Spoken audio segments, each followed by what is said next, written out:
Hi friends, സീതമ്മയുടെ കൃഷിയിലേക്ക് സ്വാഗതം. ഇതണ്ട കർക്കിടത്തിൽ മാവിന് നടാനുള്ള കൂർക്കത്തല റെഡി ആയിട്ടാ. കണ്ട നമ്മൾ കൂർക്കയുടെ വിത്ത് എടുത്ത് വെച്ചിട്ട് കണ്ട വാരങ്ങൾ മാടി പാവി പിടിപ്പിച്ചേക്കണതാണ്. കണ്ട കണ്ട കൂർക്കത്തല ഒരു അരേക്കറോളം നടണം ഈ പ്രാവശ്യം. കഴിഞ്ഞ പ്രാവശ്യം നട്ട് നല്ല വിളവ് കിട്ടി, നല്ല വിജയമായിരുന്നു. അതുകൊണ്ട് നല്ല വിത്തുകൾ നോക്കി ഞാൻ എടുത്തു വെച്ചിട്ട് ഇടവപ്പാതി പറന്നപ്പോൾ വാരങ്ങൾ മാടി പാവി പിടിപ്പിച്ചേക്കിട്ടാ. കുറച്ച് എരിയുണ്ട്. ഇത് പാവി പിടിപ്പിച്ചിട്ട് ഇനി ഇതിൽ നിന്ന് നമ്മൾ ഒടിച്ചെടുത്തിട്ട് കൂർക്കത്തല വാരം കിളച്ച് ചാരവും ചാണപ്പൊടി ഇട്ട് നടും. അങ്ങനെ നടണ വീഡിയോ ഞാൻ കാണിച്ചു തരാം കേട്ടോ.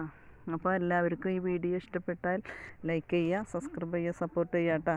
ഇത് കൂർക്കത്തല നടാനുള്ള കൂർക്കത്തല വിത്ത് പാവി പിടിപ്പിച്ചേക്കണതാണ് കേട്ടോ. ഇനി കറുത്ത പാവി 24-ാം തീയതി വരണത്. അന്നാണ് കേട്ടോ എല്ലാവരും കൂർക്ക നടേണ്ടത്.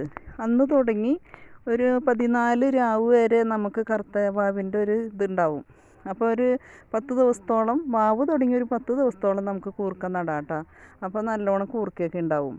വാവ് അല്ലാത്ത കറുത്ത വാവ് അല്ലാത്ത ടൈമിൽ നട്ടാൽ നമുക്ക് വിളവ് കുറച്ചേ കിട്ടുള്ളൂ. അപ്പോൾ അങ്ങനെയാണ് പണ്ട് മുതലേ ചെയ്തു വന്നേക്കണത് കേട്ടോ. അപ്പോൾ എല്ലാവരും ഈ വീഡിയോ ഇഷ്ടപ്പെട്ടാൽ ലൈക്ക് ചെയ്യുക, സബ്സ്ക്രൈബ് ചെയ്യുക, സപ്പോർട്ട് ചെയ്യുക കേട്ടോ. Okay, by.